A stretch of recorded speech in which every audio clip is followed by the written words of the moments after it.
The Sanctuary yung kihil now tu niya part 3 inilut diway tayo.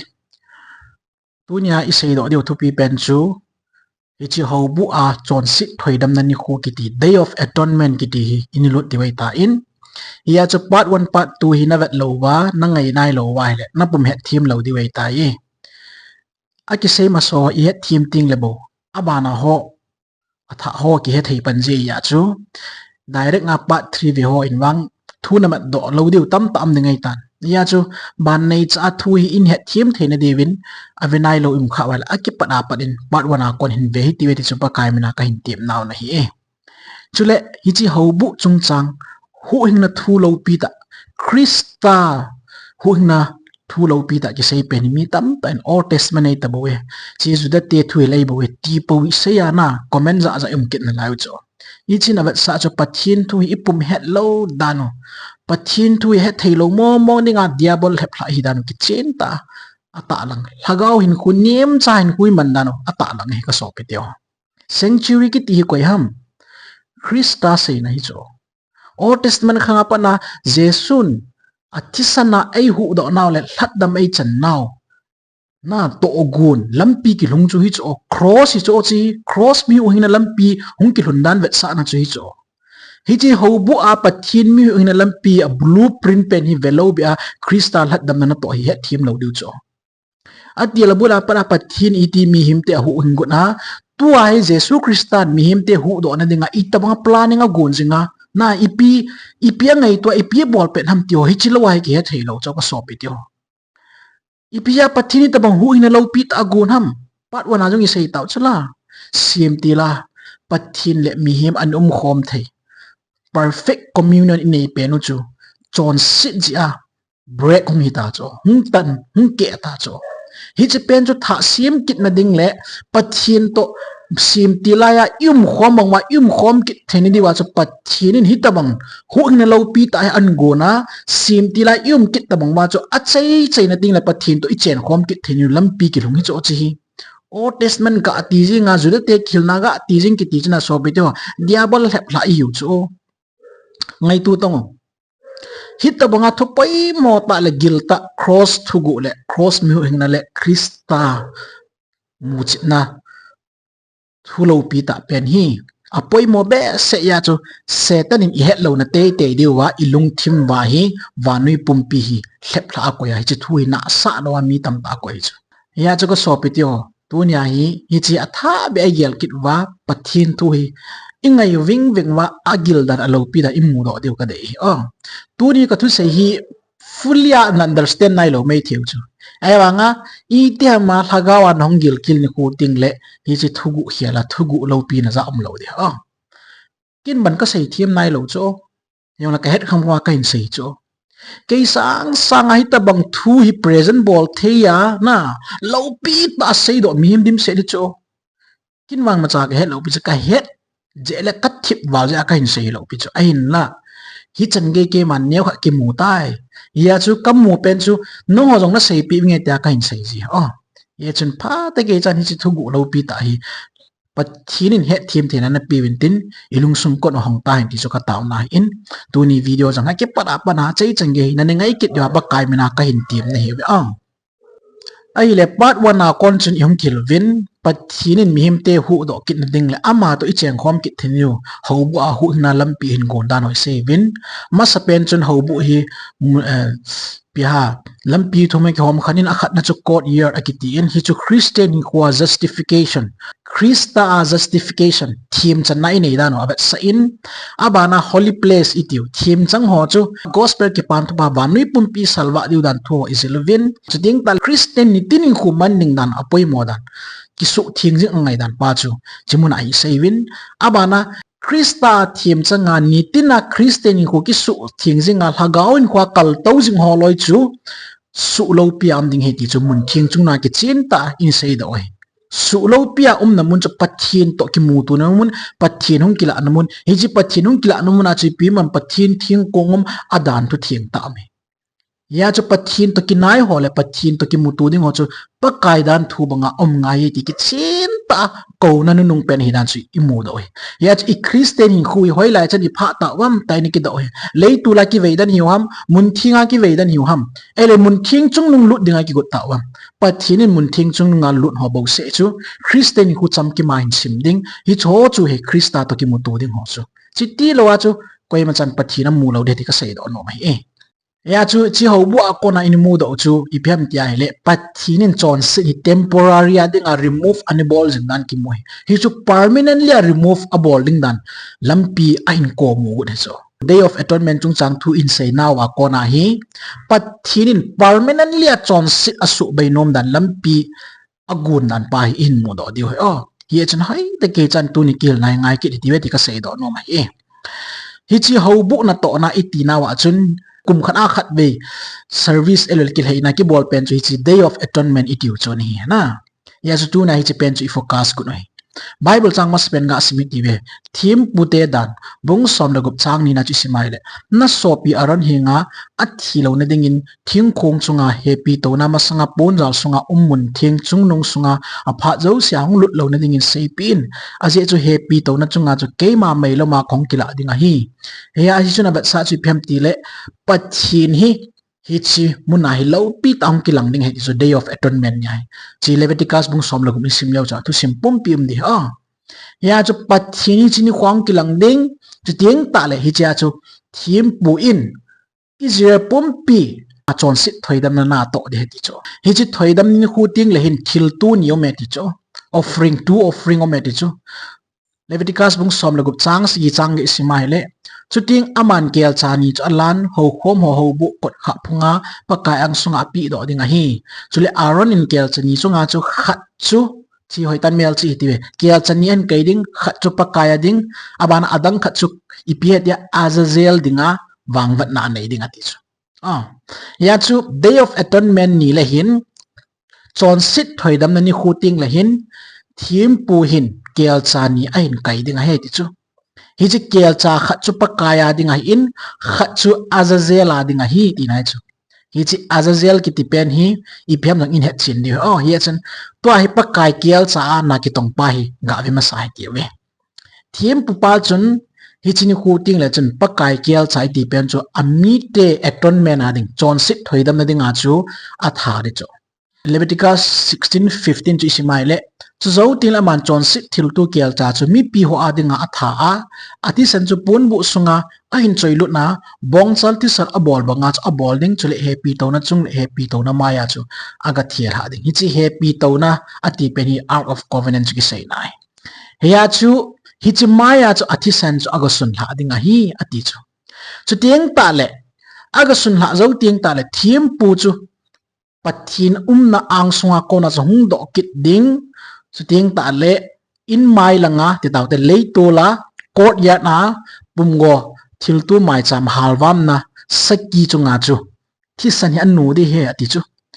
thim pu te dan Leviticus 16:18 na chi simai le pakai ang sunga mai chamuna chu chi a ichi dinga chu long thana aga bolding chule bong sal ti san le kel cha ti san chu phabe bala a mai cham saki chunga chu a koi kim vel ding a hi adi chu ya chu pakai ang sunga ma kora ong do ting ta le pam langa hi chi le to la pumgo mai cham saki chunga chu thau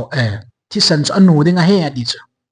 hit ya chu ama hin chon sit thoidam na to pen chu an to chai ji hi chu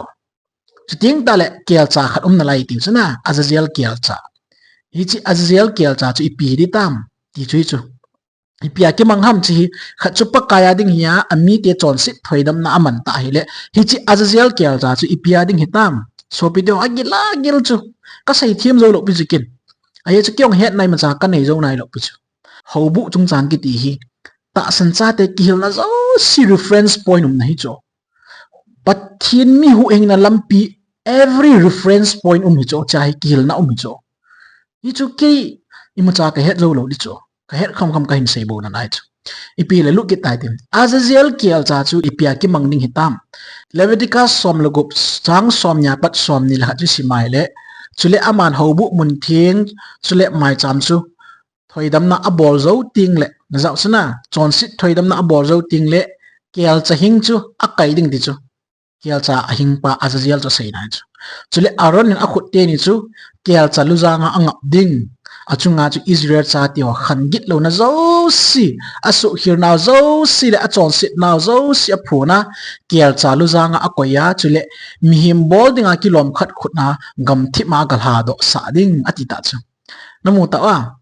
Israel cha te chon sit le khan git lo na zo si kum lung kya ki khol ho chu hobu mun thinga chon sit bet sana thi sanen be zo si chu Azazel kel cha chu nga chu achun phaya chu ting ta hi chi kel cha chu gam thi ma a sol mang zia a thi ding al ha do ji chu hung kinung le ta lo hil dina chu ting ta hi ta chu mun thing chu su thing am kit zia chu ting ta day of atonement ni le a su thing kit hi tia chu process anum chu temporary sin remover hi chu so bi ti ho hi chi pen chu pathin in toy permanently a chon sit su be ni ding a good hi chu planning a sim cho permanently a pathin ton sit asu bai zo ting le sim tila adam le if to pathin hin khoman khom banga chu mi him te to hin khu iman khom kit new lam pi chung long pan ni cho alawa lo pi cho hi chi sanctuary a kona gospel ki pan to pa ki hil nei ki sei thim te ven lang tua sang ki sei thim na ti chu kalung tuk ma ma hi a chu kin no ha jela ka zil be jing na lai ai le Azazel kel cha chu pi vet sa na hi tam na avet sa na ngai cho aje chu chon sit apu ta cho so na chon sit a hlei mong pia gam thip gama ama le ma thimang zal ding le hung kile kit dalo da ke ha mang hi so chi chu avet sa na ngai cho so pi ti ho pathin thile ani mo bol sa lo cho Bible sim pet tingo chu ting ta le pathin thu i hol pet ting le ki taw jing hi ti we tu lai taw lo a pathin thu hol yum jing je wa a hi lo a pathin thu pui che ve mi ki tam na ya chu tabang chu i la mang no dia chu i taw ting le thiên thu hệ team này cái tàu sinh nếu bắt thiên là gấu thiên ấy hiểu điều ai cái câu sinh này thì cái gì đó nó mà ấy hoàn tu chân na Bible là con ai mua sinh suy phèm tít tiếng ale chọn sự tế khía là kiel ngui cái thật na kiel ngui thi sanh chun Christa avet sa sinh hi ti chu in say sinh cho ấy chu Isaiah bung som ngale thum chang som là nina na say chu aman mi tam ta chọn sự apon su hiel này ho ding atau pi na hi kiel ngui cái thật chun Christa chọn sự tế dinga ami ho ing na avet sa dan chu in say sinh chu ai la ka so pi theo chalaya Leviticus bung som le gup na Azazel ai le scapegoat iti peno hi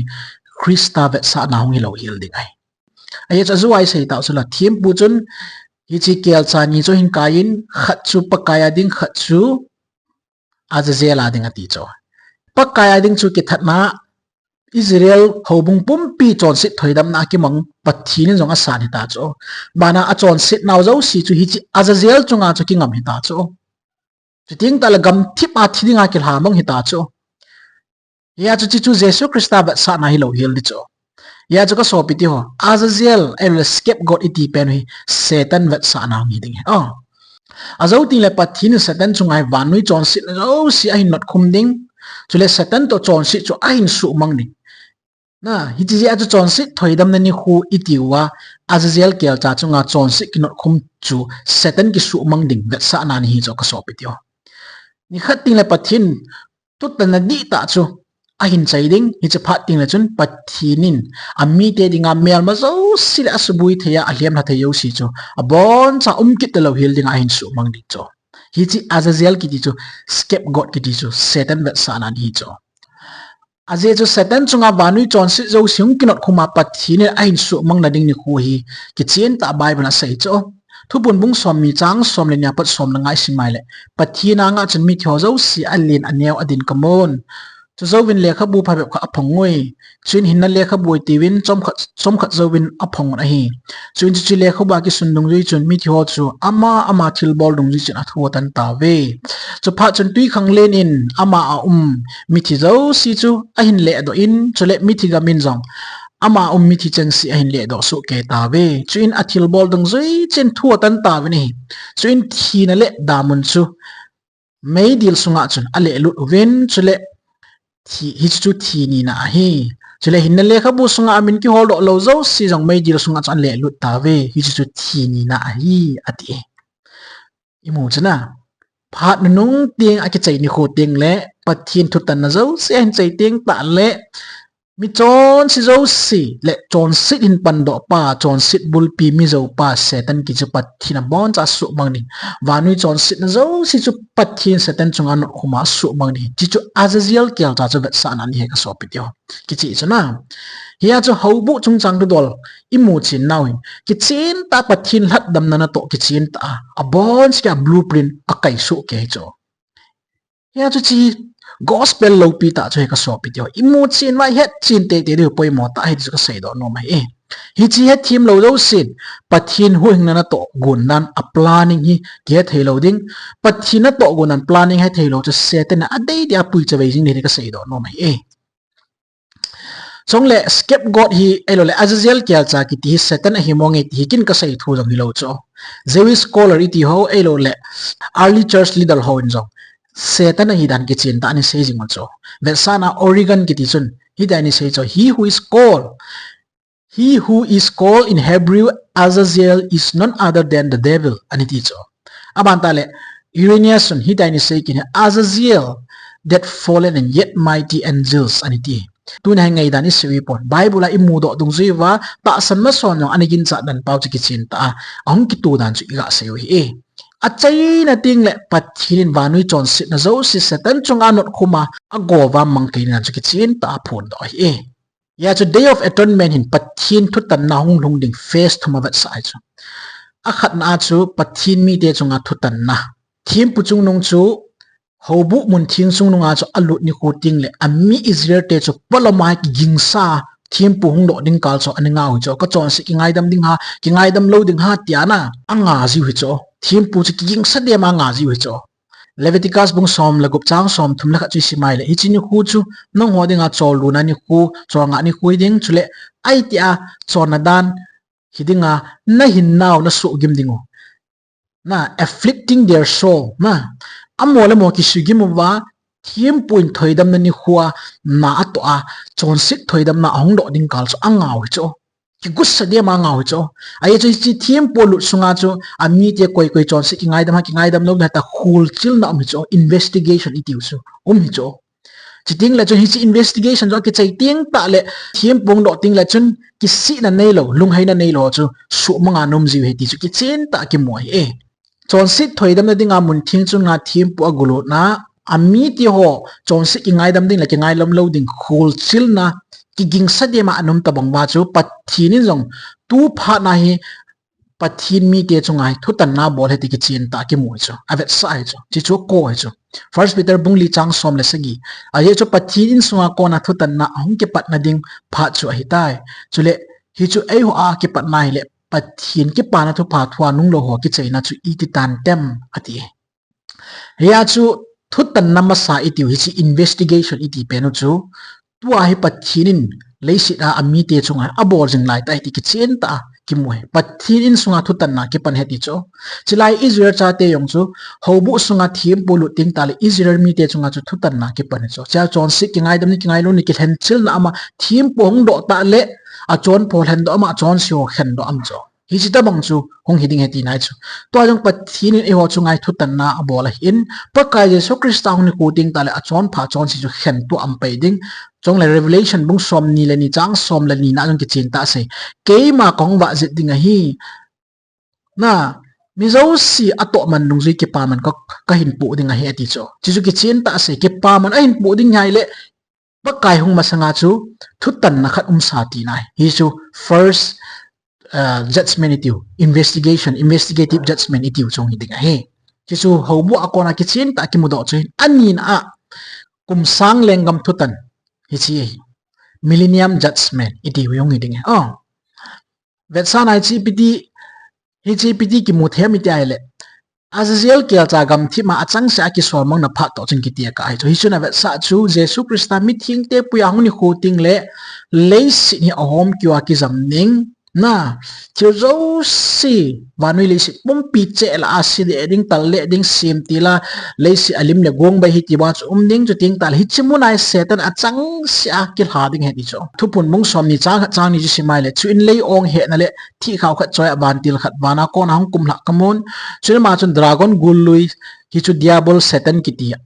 amanin akanin kumsang khat gaya dingin leong asep lut ta na hi ati chu Jesu Krista ahung pe na chu mi chon si zo si lei si na ni thie ta in a tha ga mai tan chon lei si hi si de jingai tan hi chimuna cha chang se a setan hi ki handing ati he chu ting ta le hi chi pet ta ting le chun setan lei si a chang se a ki han lai ta chu van ga mai pathin mi te hlen do am zo si Krista to kilam tu yo si cho van ga ma kum sang leng ngam bai hom diu hi chimuna chu pathin in van til gil ho thong na tan ni di cho judgment i piam kha chum ni cho ai lai chi judgment pen e ho thu nei na ai tan ni pon pathin in for judgment a mi hem te chung thu ni tan sa yo si chu i vel vat wa o adi e pakai a phai iti diu cho ai chu na so pi na sangam elo na pastor ham na evangelist pu ham nei ta kha chu van gam kai lo mai theyong na pum he thelo jong mai thei cho hi chi tiang ta le chun ipi ja ma chu van gam kai lo ham tia pathin na do tiang ta le pathin na ma chu hi chi an ti ting ta a ke su sorfa pakai na thu tan adi na ti cho hi chi thu tan cho sei cho Stephen ani that ho chu koilam kai na ani thau ha sol cha Paul hi cho ya chu Stephen lunggela chu sol cha Paul chu migilo mi chon sin hi cho wangam kai ding chen hi lo cho yong la wangam ang ki mu tuon ni cho Stephen le sol cha Paul chu chu ting ta le Stephen i na Paul chu wangam kai them ta pathina do ding lungdong ni cho chu ting ta le pathinin nang gen theina za le nang martyr thina za la Paul chu ke ma kani ko wa chu ting ta le wanu le sit pom pia ka sol cha man lu pen le lo pi pena kaman na vanui le si pom pia theology thu pi pen le degree thu pi pen no si ama akon hang ki lo he ta jesu na sei ding ting ta le thaga mong thaya sang aza sim hi ama thu sei na kon hi anti le chona ding le chun Stephen chun o pakai na thu tan adi anti ta cho hi sa ta bang chu hong hi de cho ai le athum na thu tan na chi phem te la god na thu tan executive judgment ki mo cho ole executive judgment ki mu cho vet sana aziel kel cha chu gamthim a ki sol manga ton sor ya ki sumang hi cho thi ta cho hung ki le ta lo cho hi chibanga chu thutan na nu kha pen hi go na thutan ki ti cho executive ki ti cho hi chi ai pa thin in leisit as su thin ding ami chon sitele azaziel setan iti pa cho me ya go wa mang ke ding ton sona hung ki ta lo hil ding a su thing de ti cho na Laya Bible ke chen ta sai thu pun mong som ni chang som la kha pat som la nga chi simai le chu in lal to na lin chung nung abana bang khat le achunga to pa chu kamun ama ang sunga konjon banui le sit le van azamang ta na hi te ni ding chun mun akimuta pon a hi pathin anga chun mi thyo zo si alin aneu adin kamun chowin le khabu pha kha aphangui chu in hin na le khabu atiwin achom kha jong aphang na hi chuin chu chile khabu ki sun nung jei chun mi thyo chu ama thil bol dong jei chin a thu tan ta win a hi so pha chun ti khanglin ama mi thyo zo se hin le do in chule thina a le damun in jong ama mi thyo chang si hin le do so ke ta we chuna thil bol dong zui china thu tan ta win hi chuna thina le damun chu mai dil sunga chun ale lu ta we hi chu thini na hi chule thini chule hin na le khabu sunga amin ki hol do zo si chu mai dil sunga chan le lu ta we hi chu thini na hi hi chi lai process ho zo si chu he team thein di win jong mundang danga mai dil chung chang thu ki sein lo kum sa lengam chung chang thu ki sein ho jong bon chan am su kin in ngai diwa ka team na hi we hi ti chon hi ong ya chu pathin sting le chon bon cha setan le chon si chu asu mang su ke ding ai tai ya chu hobu na to ki ti hin leisi na Jesu Krista earthly ministry bo ako hilowa Krista heavenly ministry jong ako he ka so pityo chi cho up to thu pi pen cho hobu na adoi thu pi pen chi chu hi chi hobu ki ti chun Jesu Krista leisi a mihim te hlat do ding nan na to yo siang ako in hi chi kiu chui lo wa van chunga tua ana to dan ho ako he tin he cho heavenly ministry Versana Hebrew bung ko chang som ni le thuma pat som ni le li chi simai le hi je chun hi changa chu wana thil lima chu hi tia hi su thing ding dol mong hi van thil ta hawang chu cheng sanga long hana phajo chi asu thing ding dol thu hi ata be lima khona ki sa ho ba chu Krista lut a hi pon a hin tun e ho zala pathin anga ding in van alu chatai ati na kitchen ta pathin thu chun ei mu saw hi Jesu Kristan vana na atonge thim pukin na atonge tis ki chinta ei mu sawi lei sit ho ba thim puchin na ato dan zo si mu do wa i het sit dung zui ma cho vana Krista ho bu na to na pen cho mihim te that do na dinga Krista in Heavenly Sanctuary Ministry na to na pen ki chin ta ai hiloi leisit hobu munthinga chonsit thoidam ni khuting le pathinin ami Israel te chu khulchil na thu tan na gim nei ta ani bol banga chu tu ai thim pu chu nung Jesu long ban hobu ai nang le ke pathin mi te chunga hi khulchil na thu tan dinga ni lu de cho ai la hi chi van hobu a thu tan na ani pat na ding chu ite ani ke pan hitam ti chu chu tuai do deu cho hi chi Jesu Christian ban hobu a mihim te chung chang thu investigative judgment apat na ding iti pen hi kitchin ta Daniel Revelation a bon cha ta lang so ke heya chu akit ting le part 4 na pena kong kit nga in hi chung chang thu ai van hobu a Christ Heavenly Ministry ani ki pat dan thui izil dio ya ju Jesu Krista leisi na ko na van gam anikal towa chu ting tal ami thing te puya ahong na ding ka ge ya hi Bible in thim pukin na to heti cho leisi na thim puin na ato dan long zui ta chu ami te chunga thutan na ani nei masana bana executive judgment ho ni nei banga chu van ho buai Krista nang chi dung zui ta chu chi patan chu mihim te hlat dam na to na follow bol lai ta cho tua hi Jesu Kristan van ho bu a ei hoding a jong khul chil na to ei ta in hi chi khul chil na to sunga e ho zo si Christian ku ki ging sa de ma iman jing ngai tai tia phun do jing cho pathin thui khul chil na ni to na pen su iti a ke pan hi tam ti chu chu question pen chu he a chu hi chi pen hi next subject ai zil diwe na van ho bu a Heavenly Ministry pen hi Jesu Christian iti pha chana mun thing chu nga chu lu na hi chi khul chil na to pen to ai pa jinga to hi I Christian hi khu hi na thutan na nung pen le leisit nung pen nai lam mo hi taon ti ki chin tai chwa kon hai in mu diwe it's no hi ta ge chang ai ti win kit na subject ding ho pa ang poi mo ding hi Jesu Krista van ho ba lu na Heavenly Ministry apat na to anang le ke dinga chon sit thoidam na to a investigate abol jing lai hi chi thutan na pat jing lai cho in hi chi investigation chung ki chai ding chu tiang ta le mi chon sile mi chon pha khan dinga hong ding hi chu ki chin tal leisi na Jesu Kristan huing na to agun na hobu akona chu kimu do chu hi van hobu he thim na di jo ka sopit ya ya chu subject next happen hi inzil di wa hi je chun lunglo tan ban ne chan nga hi ti ka sai do no me ya chu leisi na hobu in Israel te dinga temporary illustration ani bol hi cho hizong la ichi hobu tu dol hin khangtina pathin hobung mi te ki hilna dinga thu pai mo pen anai jinga hi in adi atu le si ki chai kona dinga hi poi mo di san hi ti hi tu nai het diwe ya cho Old Testament hi New Testament hi tin khan hi bin chi gospel pathin mi hu ina lampi blueprint jo ka so pit yo hi chi het lo wa hi le gospel ki pan tu pa pathin mi hu ina ki ti chu i het chin lo lo diwe hi chu tu ni subject we tan tin I sei do nom pen no akit ting la ba ni lut ti in ai la tu ni subject nga abelap dinga thu khat ka hil chin nom chu pathin thing kung hi hoya hitam hi chi mi tam tan het nom du ka ta sanin na pathin thing kung ki sei jing toy hoya hitam 1981 film blockbuster kiti Raider of the Lost Ark hi chi movie a kona hi pathin thing kung chung sang thu jong hi popular ta hung ki nga mi tam ta archaeologist le Bible scholar hon hoila ya umham ti hi an ha khulu cho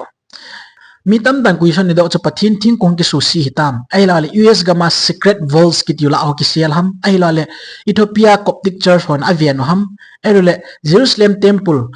mount na hang nai vel ai ki sel dan ham choi mi tam tan a hin do jing hu cho koi ma chan a chi sai het chi zo lo het diu kha chu Second Chronicle bung som thum langa chang thum hi vat nai le pathin thing kong ki muna no kha pen chi cho ya chu Nebuchadnezzar lin Jerusalem na su sit pe na jong chu thil kyu tam ta ni ke ho do ai wanga pathin thing kong jong apu e ti chu ki za do kit lo secret ta mystery ta am cho chong le non canonical book Second Maccabees ki ti ayong chu hi dai ki se Jeremiah in Jerusalem ki su sit masangin Mount Nebo sung ku sunga asiele ti cho pathin thing kong ai wanga chi het du khat chu hi chi pet ta chu Babylon 10 Jerusalem he om kim vel cha hin Israel te koim cha pot thei lo ya chu hi chi Second Maccabees a ki se yong chu e pa ta san thei ki ta lo ai la la ya ta san thei pe na wang ki se chu Jeremiah le thim budang hon hi chi khang la ya chu Jerusalem kim vel la dunga hi sung ko la khan ha sel hi dinga hi ti chu ta san thei pe na mina sei do thei chun chu ya chu tu ni chanai pathin thing kum na hol do ding hi archaeology son alung tup hi jingo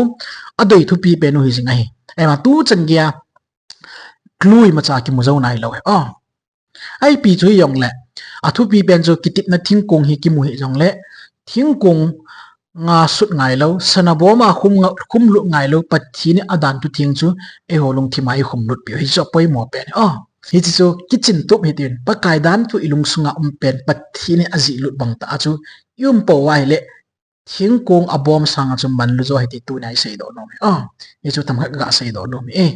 a kit ting le ki mu kit tai ti win part 4 ading ni bon sang ni ki ku ki the de pa kai na ka tip nom pathin pa te bo se taw han